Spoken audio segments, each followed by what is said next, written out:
The wheels of her suitcase hummed softly against the hardwood floor as she walked, in her heels clicking with an almost melodic rhythm. Clara was glowing, her radiant smile brighter than I'd seen in years. She dropped her bag by the door, shrugged off her coat, and breezed into the living room like a woman walking on air. "Hi, honey," she sang, her voice syrupy sweet. "I missed you." I Saturday down the mug of coffee I'd been nursing for the better part of the afternoon. The envelope Saturday on the coffee table in front of me, its crisp edges and the faint scent of paper filling the otherwise silent room. I glanced at her, offering a tight smile. "Welcome home," I replied, my voice calm too. Calm. She leaned down to kiss my cheek. I turned just slightly, letting her lips graze there. A flicker of something crossed her face, confusion maybe, but it was gone in an instant. Clara was good at erasing emotions she didn't want others to see. That's how she'd fooled me for so long. "How was the trip?" I asked, leaning back into the couch. My tone was steady, as though I were asking about the weather. "Oh, it was great," she said, her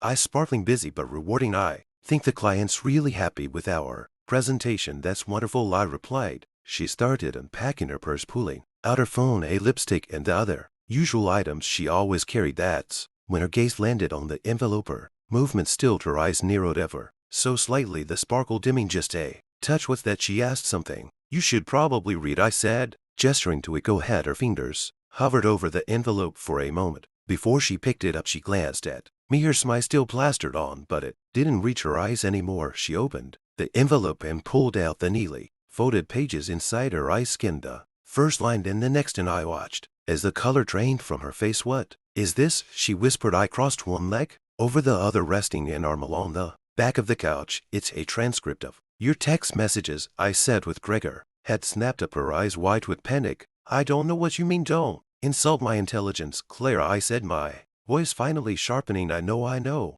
about the hotel, the weekend trips, the business dinners. I know everything." She opened her mouth, then closed it again. Her hands trembled as she clutched the papers. How did you?" she stammered. "It doesn't matter how," I said. "What matters is that it's over," she repeated, her voice cracking. "What are you talking about?" I stood, my height towering over her as I looked down over Clara. "This marriage, this charade, all of it. You've been lying to me for months, maybe longer. I've been patient, I've been kind, and this is how you repay me." Her lips quivered, tears trailed in her eyes, but I felt no pity. "Not anymore, James, please," she begged. "Let's talk about this. I can explain." "Explain?" I said, laughing bitterly. "What could you possibly explain, Clara? That you felt neglected, that you needed attention. Fine, but you chose betrayal, and now you face the consequences." Her tears began to fall in earnest now, but I turned away, walking toward the kitchen. "Do you want a drink?" I asked over my shoulder. "You might need it." She didn't answer. She just stood there clutching the papers, her breath hitching with silent sobs. I poured myself a glass of whiskey, savoring the burn as it slid down my throat. Cla was still rooted to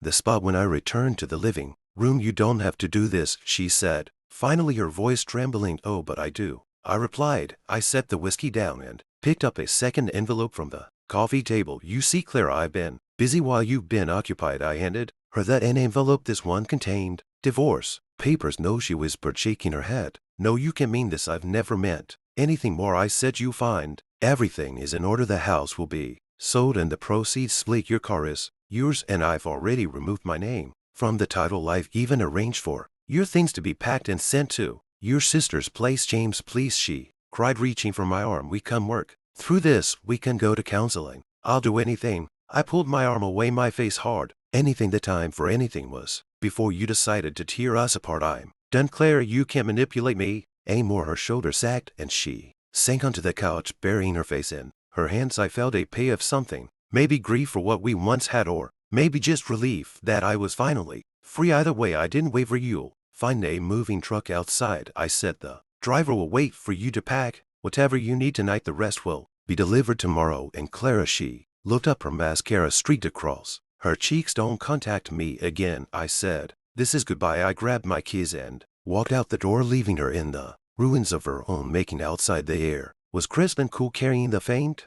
scent of rain. For the first time in months, maybe years, I felt like I could breathe. The car ride was quiet, the hum of the engine the only sound. I drove to the beach, parking near the shore, and stepping out onto the sand. The sun was setting, casting the world in hues of gold and crimson. It was beautiful, peaceful, the kind of peace I'd been craving. As the waves lapped at my feet, I let the memories of Clara wash away with them. There was pain, yes, but there was Also hope for a future unburdened by lies and betrayal. The glow she'd come home with was gone now, and for the first time I felt like I was the one truly